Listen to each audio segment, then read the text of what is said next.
Let's get dirty, mount it where you need it, attachment possible on all sides, optional table clamping. No, we have not stumbled across a website that sells a lot of leather. This is the Fanatec store page for the Clubsport HandBrake 1.5, and this video is our review of the Fanatec Club Sport HandBrake 1.5.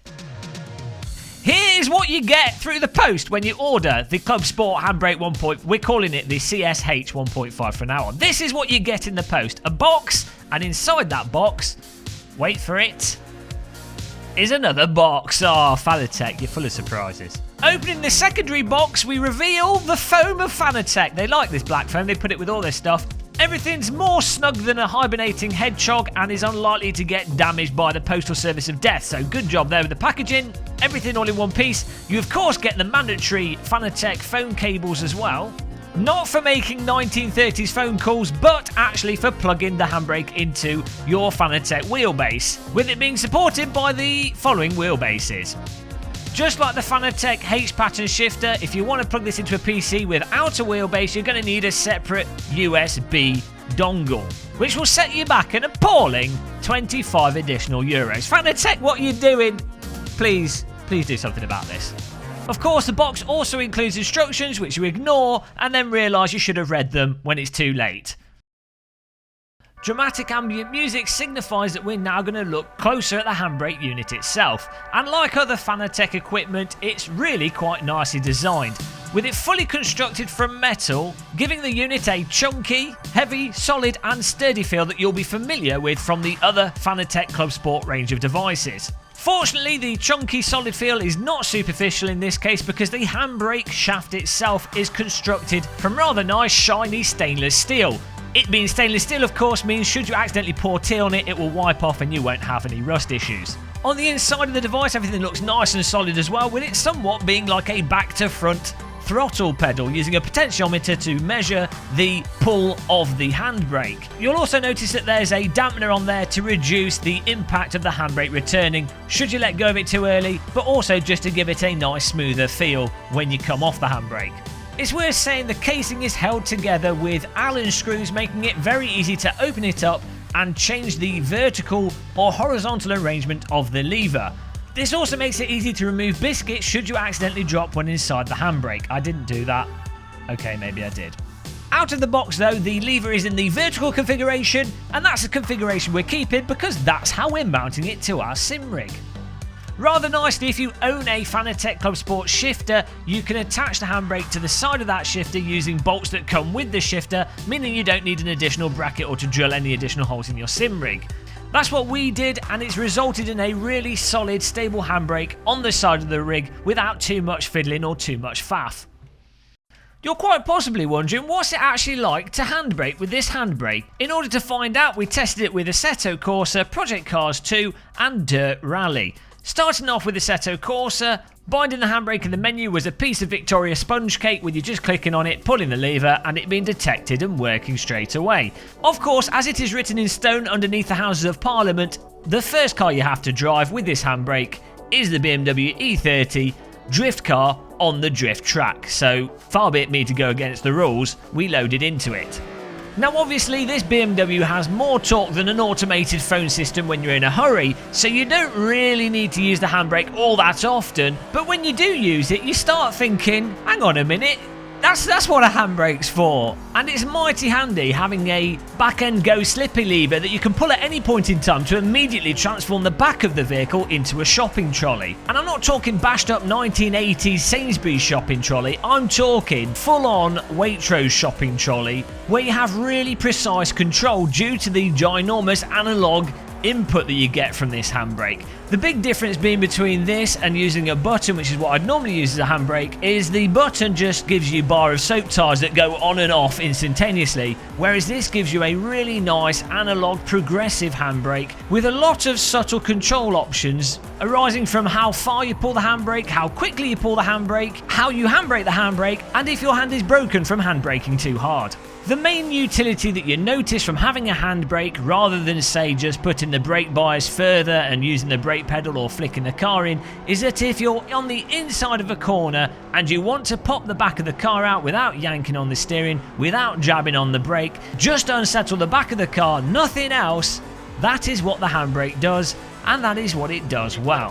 Which segues us nicely to the only good rally game made this decade by Codemasters, or anybody for that matter, Dirt Rally. What a work of art! And I have to say, having a decent analog handbrake certainly lets you appreciate that work of art just a little bit more, because you get that extra degree of control, specifically on the rear of the car, again, without having to set your brake bias too far back, jab at the brake pedal, or constantly have to do over-the-top Scandinavian flicks. What the handbrake lets you do with rally games is just be a little bit more elegant, somewhat more chilled out, still drive into the occasional spectator, but for the most part, simply have more control over the vehicle. And what I especially appreciated with this handbrake is the fact, again, that you can just pull it subtly. So say you're mid-corner and you just want to knock the back of the car out a little bit, you don't have to fully yank on the handbrake, you just give it a little nudge, the car corrects itself, and you're having a good time again. I honestly can't believe how long I've been putting up with just using a button on the steering wheel. It's actually quite depressing. Once you've been touched deep in the soul by the revelation of the handbrake, there's really no going back. Even if you're not intending on buying a dedicated handbrake like this Fanatec handbrake, just get a joystick and slap it on the side of your rig. You owe it to yourself. Of course, the final place to use a handbrake outside of rally and drifting is rally cross, which I guess is rally again, but you know, it's a different type of rally, and again, having that subtle analog input that converts the back of the car into a trolley is just super handy. Also of note is between the different simulators, Assetto Corsa, Dirt Rally and Project Cars 2, as you notice the different bite points. You can actually set the bite point up in Project Cars 2 for the handbrake, but you also notice how the various simulators respond in subtly different ways to the use of the handbrake, in terms of how much the wheels lock up, at what point they go over the limit, when they come out of it, how the subtle control of the handbrake affects the lock-up point of the wheels. Just all these different nuanced aspects that you don't really notice, or certainly don't notice if you're pushing a button, and don't notice at all if you're not using a handbrake with the simulators. In short, the handbrake gives you another thing that you can be a failure at, feel bad at, be punished at by the simulator, which after all, as we always say, is pretty much the point of sim racing. Now, I haven't said too much about the actual feel of the handbrake itself, so I'm going to do that right now. Angry comments partially avoided. So in terms of actual pull strength, I'd say at the point of where you're pulling it and the top on the foam, it feels to be around about 2.5–3 Newton meters of force required to actuate it. It's a very consistent pull force. It doesn't feel like a road car handbrake, but then again, road car handbrakes that I've used have that ratchet in them for parking on slopes and what have you.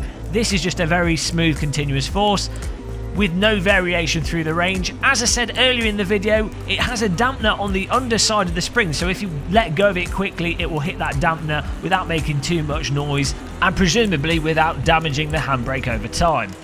The foam on the top of the lever where you grip onto the lever with your hand is a very dense foam. I'd imagine it should last a good amount of time and not be too prone to damage or wear, but until we've had the handbrake for a good 5 or 6 months and put it through a trial of death, I can't really comment on durability.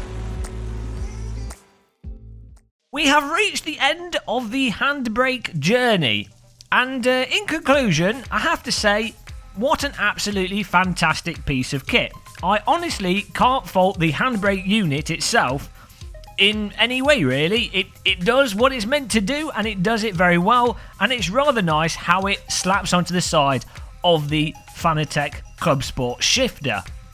I would say though I can't fault the handbrake, I still would fault the fact that you have to use a separate USB dongle if you don't have a compatible wheelbase or Fanatec pedals to stick the shifter into, and the fact that they sell that dongle for £25 I think is a little bit cheeky. Also, if you're planning on table mounting it or not mounting it on the Fanatec shifter, you have to then account for the bracket or how you're going to mount it to your rig, but you know, that's fair enough. Stuff has to be mounted, I can't blame Fanatec for that. Just the feel of it though, what it adds to your sim racing, it certainly adds an additional layer and is much better in feel than a analog joystick, and certainly infinitely better than just pooping a button on your wheel for your handbrake, which I'm quite ashamed to say that's what I have indeed been using for a rather long time. If you would like to reduce digits in your bank account and are thinking of getting one, definitely think about clicking on our affiliate link, our FAP link. I honestly don't think Fanatec know what that means in the UK, but you can click on our Fanatec affiliate link, FAP link, in the video description, and then we get some money every time you buy stuff through that link, be it if you buy this handbrake or anything from the Fanatec website, and I really appreciate people that do that. Of course, as well, don't forget to click the subscribe button, don't forget to like the video, and if you've got any questions at all, just drop them in the comments section. We also do tons of live streaming, and this is attached to our sim rig. They're not getting it back, so you can ask questions and I'll answer them when we do live streams as well. If you've got anything on the tip of your tongue and you're just wondering about it, we'll answer that. So there you go, guys. Hope you enjoyed this review. Until the next one, thanks for watching, have a cup of tea, and goodbye.